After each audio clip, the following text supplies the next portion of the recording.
everyone and welcome to the channel Bharat the learning spot. This is Gulzar Khan and इस video में हम पढ़ेंगे गौतम बुद्धा की टीचिंग्स के बारे में और उनके फॉलोअर्स के बारे में। इस सेक्शन में जो टीचिंग्स वाला सेक्शन है इसमें हम जानेंगे कि गौतम बुद्धा ने जो दुख का मेन रीजन बताया है वो क्या है और इंसान कैसे सही सोच, सही कर्म और बैलेंस के थ्रू एक शांत और मीनिंगफुल लाइफ जी सकता है। ठीक है, तो बुद्धा की जितनी भी टीचिंग्स हैं उन सभी को सुत्त पिटक से रिकंस्ट्रक्ट किया गया है, जो भी स्टोरीज मेंशन की गई हैं उसमें। क्योंकि जब हमने त्रिपिटक पढ़ा था, जो बुद्धिस्ट टेक्स्ट में हमने पढ़े थे, उसमें एक टाइप सुत्त पिटक भी था और सुत्त पिटक का सब्जेक्ट मैटर क्या था? गौतम बुद्धा की टीचिंग्स। ठीक है, तो इसमें स्टोरीज के फॉर्म में जितनी भी टीचिंग्स हैं वो लिखी गई हैं और उन स्टोरीज को समझ के हिस्टोरियंस ने गौतम बुद्धा की टीचिंग्स को रिकंस्ट्रक्ट किया है। ठीक है, तो सुत्त पिटक में कुछ स्टोरीज ऐसी हैं जो गौतम बुद्धा की मिरेक्युलस पावर्स को डिस्क्राइब करती हैं। मिरेक्युलस मतलब उनके पास में जादुई पावर्स हैं, मतलब अगर कोई मर गया है तो वो उसे जिंदा कर सकते हैं। कुछ इस टाइप की पावर्स दिखाई गई हैं कुछ स्टोरीज में। और कुछ स्टोरीज में ये दिखाया गया है कि गौतम बुद्धा के पास में कोई सुपर नेचुरल पावर्स नहीं थी, मतलब वो सुपर नेचुरल पावर का क्लेम नहीं करते थे, बल्कि वो रीजन यानी कि लॉजिक के थ्रू, तर्क के थ्रू और परसुएशन के थ्रू लोगों को समझाने की कोशिश करते थे। तो इन स्टोरीज में एक बहुत फेमस एग्जाम्पल है एक ग्रीफ स्ट्रिकन विमेन का, यानी कि एक महिला ऐसी थी जो बहुत ज़्यादा दुख में थी क्योंकि उसका बेटा जो था वो मर गया था। वो गौतम बुद्धा के पास गई तो गौतम बुद्धा ने उससे ऐसा नहीं कहा कि वो उसके बेटे को वापस से जिंदा कर देंगे। उन्होंने उसको समझाने की कोशिश की कि जो डेथ है वो अनअवॉइडेबल है, वो इनएविटेबल है, यानी कि जो डेथ है ना वो आनी ही आनी है, चाहे तुम्हारी हो, चाहे मेरी हो, चाहे तुम्हारे बेटे की हो। वो आज मर गया, उसे कल भी मरना ही था। लेकिन ये उन्होंने आसानी से नहीं समझा दिया था। गौतम बुद्धा ने उस विमेन से कहा था कि अगर एक ऐसा घर तुम्हें मिल जाए जहाँ पर कोई भी नहीं मरा हो, किसी की भी डेथ ना हुई हो, ऐसा घर तुम ढूंढ के ले आओ और तुम्हारा जो बेटा है वो जिंदा हो जाएगा। उस विमेन ने हर घर छान मारा लेकिन उसे कोई भी ऐसा घर नहीं मिला जहां पर कोई भी ना मरा हो। कोई ना कोई हमेशा मरा ही था किसी ना किसी घर में। तो इस तरह से वो विमेन गौतम बुद्ध की बात को समझ पाई थी कि हाँ, डेथ जो है वो मेरे घर पर भी होनी ही थी। ठीक है, क्योंकि गौतम बुद्धा ने बोला कि जो सबके घर में कोई ना कोई मरा होगा तो वो लोग भी तो रोए होंगे ना, लेकिन वो लोग भी जी ही रहे हैं, मर थोड़ी ना गए हैं। तो डेथ जो है वो इनएविटेबल है। गौतम बुद्धा ने उस विमेन को ये समझा दिया। ठीक है, ये जितनी भी स्टोरीज हैं इन सभी को ऑर्डिनरी लोग जो भी लैंग्वेज बोलते थे उन लैंग्वेज में लिखा गया है ताकि उन्हें जो साधारण लोग हैं वो आसानी से समझ सकें।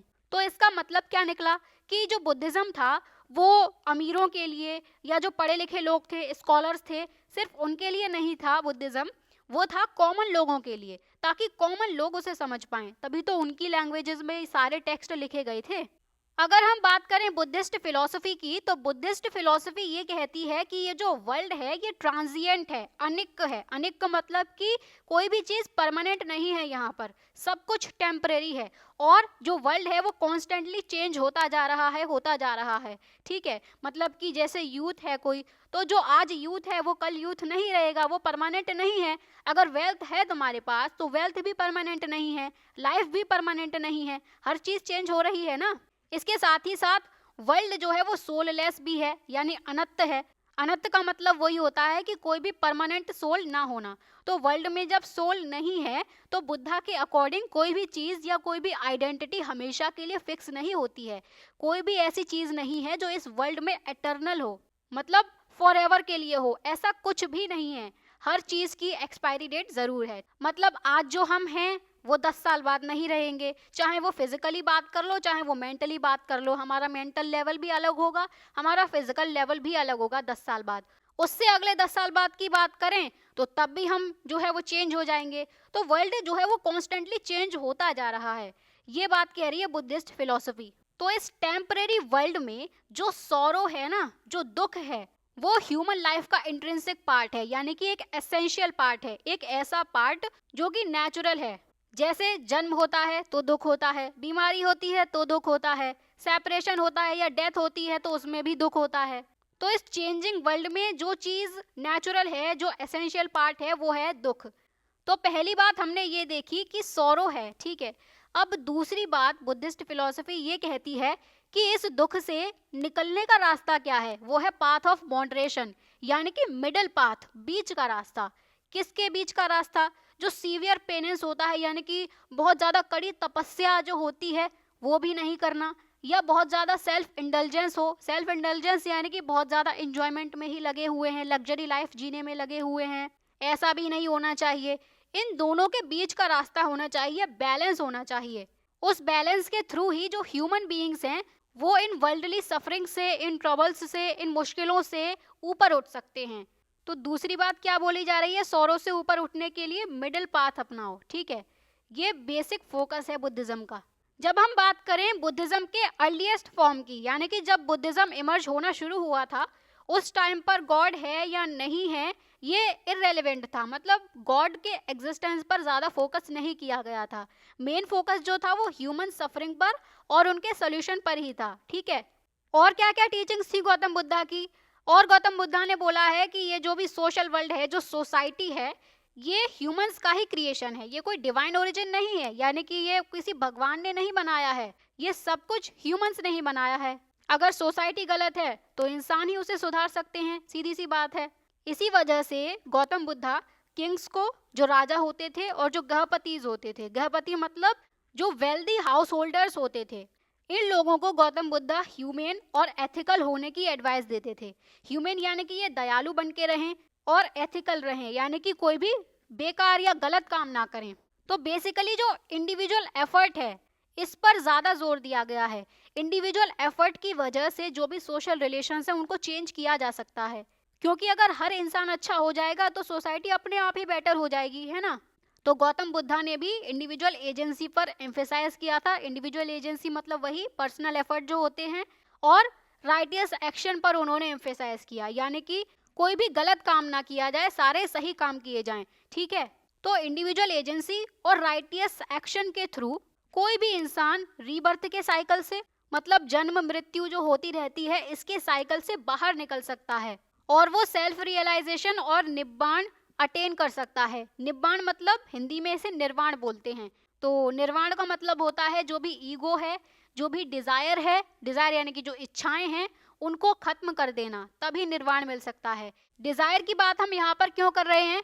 क्योंकि ह्यूमन बीइंग की डिजायर कभी खत्म नहीं होती हैं। जैसे अगर किसी के पास साइकिल है तो वो ये सोचेगा कि मुझे एक बढ़िया सी बाइक मिल जाए, बाइक भी मिल गई उसे। बाइक मिलने के बाद में वो ये सोचेगा कि अब मुझे कार चाहिए, कार मिलने के बाद वो ये सोचेगा कि और बेहतर महंगी कार मुझे मिल सकती है, एकदम लग्जरी टाइप की। तो उसकी जो भी डिजायर्स हैं वो कभी खत्म होंगी ही नहीं। इसीलिए सारी डिजायर्स को, सारे ईगो को खत्म कर देना ही निर्वाण कहलाता है, सेल्फ रियलाइजेशन कहलाता है, ठीक है। और ये कैसे अचीव किया जा सकता है? इंडिविजुअल एफर्ट करके, राइटियस एक्शन करके, मिडिल पाथ अपनाकर। तो जब निर्वाण प्राप्त कर लिया जाएगा तो जो भी सफरिंग का साइकिल है, जो भी दुख है, इस सब से मुक्ति मिल जाएगी। जिन लोगों ने भी अपना घर छोड़ा है, अपना घर त्याग कर आए हैं, जैसे गौतम बुद्धा भी तो अपना घर छोड़कर आए थे ना, तो उन्हें भी तो दुख हुआ होगा। वो शुरू से ही गौतम बुद्धा थोड़ी ना थे, उनका बुद्धा नाम तो तब पड़ा जब उन्हें एनलाइटनमेंट मिला। तो सफरिंग को एंड करने के लिए ही ये सारी चीजें करनी पड़ेंगी। इंडिविजुअल एफर्ट करने पड़ेंगे, मिडिल पाथ अपनाना पड़ेगा, और राइटियस एक्शन करने पड़ेंगे, ठीक है। बुद्धिस्ट ट्रेडिशन के अकॉर्डिंग गौतम बुद्धा के जो लास्ट वर्ड थे उनके फॉलोअर्स के लिए, फॉलोअर्स यहाँ पर इंस्टाग्राम या फेसबुक वाले फॉलोअर्स नहीं है, यहाँ पर फॉलोअर्स का मतलब ये है कि उनके जो भी स्टूडेंट्स थे, जो गौतम बुद्धा की कही बात पर चलते थे, वो लोग, तो उनसे गौतम बुद्धा ने बोला था कि be lamps unto yourselves as all of you must work out your own liberation. यानी कि तुम लोग अपने खुद के लिए लैंप बनो। लैंप मतलब कोई दीपक, कोई लाइट हम कह सकते हैं।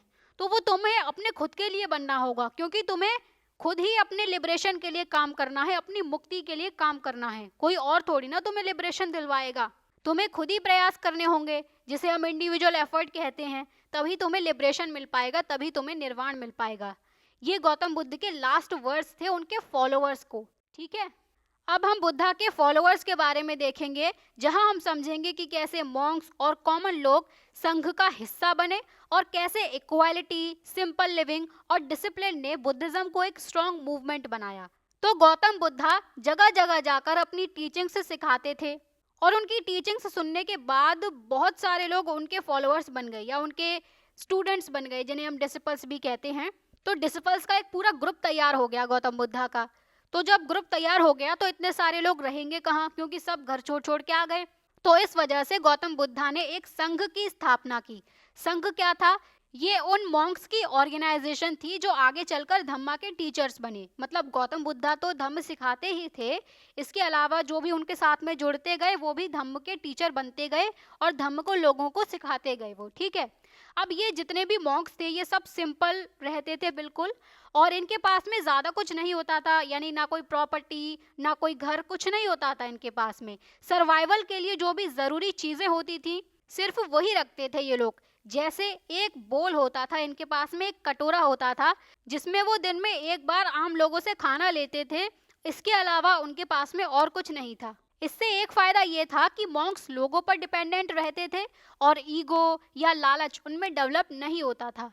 अब क्योंकि ये लोग आर्म्स पर जीते थे, आर्म्स मतलब कि जो भिक्षा होती है, जो भीख होती है, उस पर जीते थे, इसीलिए इन्हें भिक्खूज बोला जाता है या भिक्षुज बोला जाता है, ठीक है।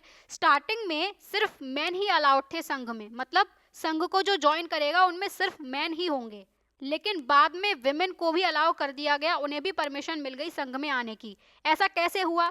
तो बुद्धिस्ट टेक्स्ट हमें ये बताते हैं कि ऐसा आनंद की वजह से हुआ था। आनंद कौन थे? आनंद गौतम बुद्ध के सबसे प्यारे शिष्यों में से एक थे। मतलब होते हैं ना कि टीचर के कुछ फेवरेट स्टूडेंट्स होते हैं, तो उनमें से एक आनंद भी थे। आनंद ने गौतम बुद्ध को मनाया था कि विमेन को भी संघ में आने दिया जाए। तो उस टाइम की सोसाइटी के लिए ये बहुत प्रोग्रेसिव स्टेप था, है ना, क्योंकि हम आज से लगभग 2400-2500 साल पहले की बात कर रहे हैं, जब इतनी ज्यादा इनइक्वालिटी थी।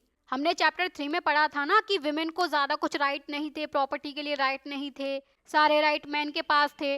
उसी टाइम की बात हो रही है ये बुद्धिज्म जब इमर्ज हो रहा है, इसीलिए इसे एक प्रोग्रेसिव स्टेप कहा जा सकता है, ठीक है।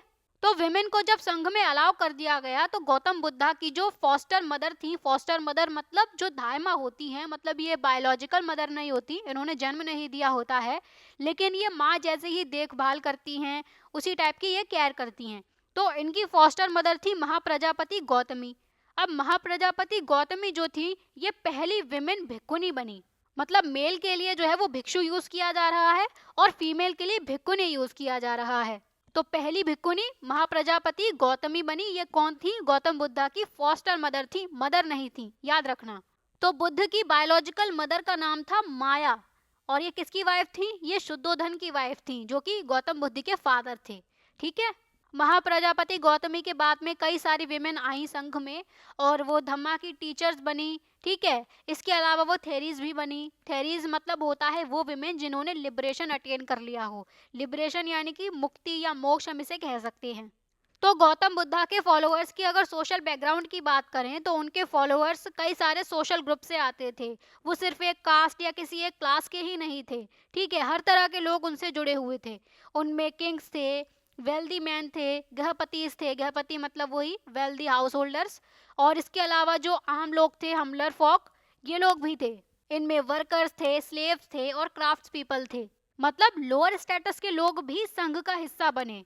तो इससे ये पता चल रहा है कि बुद्धिज्म इंक्लूसिव था और एंटी कास्ट था, क्योंकि ये कास्ट के अगेंस्ट में ही तो खड़ा हुआ था ना। जो कास्ट सिस्टम चल रहा था, ब्राह्मणिकल डोमिनेंस चल रहा था, वर्ण सिस्टम हमने पढ़ा था, जिसमें शूद्रों को सबसे बॉटम पर रखा गया था, उनकी हालत बहुत ज्यादा बेकार थी। इसीलिए तो बुद्धिज्म इमर्ज हुआ और बुद्धिज्म इंक्लूसिव बना कि उसमें कोई भी पर्सन जो किसी भी सोशल ग्रुप से बिलोंग करता है वो संघ का पार्ट बन सकता है, वो बुद्धिज्म में आ सकता है। और एक बार संघ में आने के बाद में सभी को इक्वल माना जाता था, क्योंकि संघ में तभी आ सकते थे जब जो उनकी पुरानी सोशल आइडेंटिटीज थी उनको वो त्याग दें और भिक्खूज और भिक्खुनीज बन जाएं वो। तो जब उनकी पुरानी आइडेंटिटी ही नहीं रहेगी तभी तो सब इक्वल बन जाएंगे ना, सभी भिक्षु बनेंगे, सभी भिक्षुणी बन जाएंगे। तो ये तो फॉलोअर्स के बारे में बात हो गई। अब जो संघ की फंक्शनिंग होती थी वो कैसे होती थी?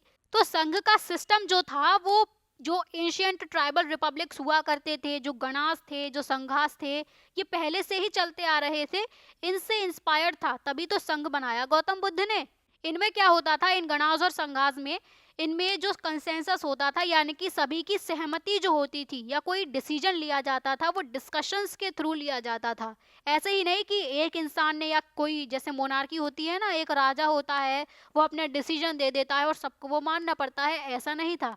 सभी लोग डिस्कशन करेंगे, सभी की सहमति है तब कोई डिसीजन लिया जाएगा। लेकिन अगर डिस्कशन से काम नहीं चलता है, ये फेल हो जाता है, तो डिसीजन जो है वो वोट के थ्रू लिया जाता है। सभी लोग वोट करते हैं फिर किसी एक सब्जेक्ट पर।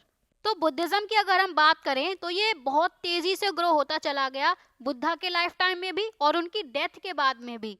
क्यों ग्रो हुआ, इसके पीछे रीजन है, क्योंकि कई सारे ऐसे लोग थे जिन्हें ये पसंद आया। क्यों पसंद आया? क्योंकि वो लोग जो भी एग्जिस्टिंग जो रिलीजियस प्रैक्टिसेस थी, एक तो उनसे डिससेटिस्फाई थे। जैसे कॉम्प्लेक्स रिचुअल्स होते थे, महंगे महंगे यज्ञ होते थे, ब्राह्मणों का डोमिनेंस अलग था।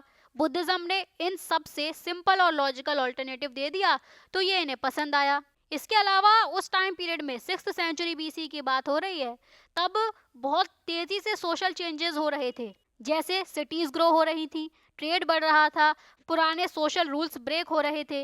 इस वजह से लोग कंफ्यूज्ड थे और इनसिक्योर थे, और इस वजह से उन्होंने बुद्धिज्म को अपनाना पसंद किया। बुद्धिज्म में बर्थ या कास्ट से ज्यादा बिहेवियर और वैल्यूज इंपॉर्टेंट थी। यहाँ पर बर्थ के बेसिस पर सुपीरियोरिटी नहीं दी जाती थी। यहाँ पर इंसान का कंडक्ट यानी बिहेवियर देखा जाता था, वैल्यू देखी जाती थी, उस हिसाब से उसे इम्पोर्टेंस दी जाती थी। जैसे अगर कोई अच्छा इंसान है तो वो रिस्पेक्ट डिजर्व करता है ऑब्वियसली, चाहे उसका जन्म फिर किसी भी कास्ट में हो। ये बुद्धिज्म का मानना था। ये आइडिया जो था वो लोअर कास्ट के लिए बहुत अट्रैक्टिव था, क्योंकि उस टाइम पीरियड पर ब्राह्मणिकल डोमिनेंस था, शूद्रों की हालत बिल्कुल खराब थी और बर्थ के बेसिस पर सुपीरियोरिटी दिखाई जाती थी। उनके साथ में लोग बहुत खराब बिहेवियर करते थे। तो एक रीजन तो ये था कि वैल्यूज और बिहेवियर को यहाँ पर इंपॉर्टेंस दी जा रही है। दूसरा रीजन ये था कि मेटा जो होता है यानी फेलो फीलिंग, यानी फ्रेंडलीनेस, प्यार से बात करना, और जो करुणा होती है, जो कंपैशन यानी जो दया हम इसे कह सकते हैं, दया और फ्रेंडलीनेस वाली जो फीलिंग है उन लोगों के लिए जो तुमसे छोटे हैं या तुमसे वीक हैं, उन लोगों के लिए तुम्हें अच्छी फीलिंग रखनी है, दया की फीलिंग रखनी है। दूसरा रीजन ये भी था। तो ये कुछ ऐसे आइडियाज थे जिनकी वजह से मैन और विमेन बुद्धिस्ट टीचिंग्स की तरफ अट्रैक्ट हुए, क्योंकि बुद्धिज्म एक इंक्लूसिव, एक एथिकल और इमोशनल सपोर्ट देने वाला रिलीजन बन गया था। ऐसे लोगों के लिए जिनके साथ में सोसाइटी में अच्छा बिहेवियर नहीं किया जा रहा था, वो संघ में आ सकते थे, आराम से भिक्खु बन के, भिक्षुणी बन के रह सकते थे। और यही मेन रीजन था बुद्धिज्म के रैपिडली ग्रो होने का। ठीक है, तो अब इस पूरे टॉपिक को शॉर्ट में कंक्लूड कर लेते हैं। तो हमने समझा कि बुद्धा की टीचिंग्स का मेन एम जो था वो लोगों को ये समझाना था कि दुख कहाँ से आता है और उसे कैसे दूर किया जा सकता है, जिसमें हमने मिडिल पाथ के बारे में समझा था। ठीक है, गौतम बुद्धा ने रिचुअल्स और जन्म के बेसिस पर कोई भी भेदभाव नहीं किया था, बल्कि राइट कंडक्ट, सेल्फ कंट्रोल और कंपैशन, इन सभी चीजों पर उन्होंने जोर दिया था। इन आइडियाज को गौतम बुद्धा के फॉलोअर्स ने संघ के थ्रू फॉलो किया था, है ना, क्योंकि अगर कोई संघ को ज्वाइन करेगा तभी वो भिक्षु बन के वर्ल्ड को त्याग करके रह सकता है, जहाँ सब लोग एकदम इक्वल लाइफ जीते थे, सिंपल लाइफ जीते थे। इसी वजह से बुद्धिज्म लोगों को समझ में आया, उनसे कनेक्ट हुआ और तेजी से स्प्रेड हो सका। इस तरह से बुद्धिज्म सेंट्रल एशिया से लेकर China, Japan, Korea, Myanmar, Thailand, Indonesia, Sri Lanka, बहुत सारी कंट्रीज में फैल गया।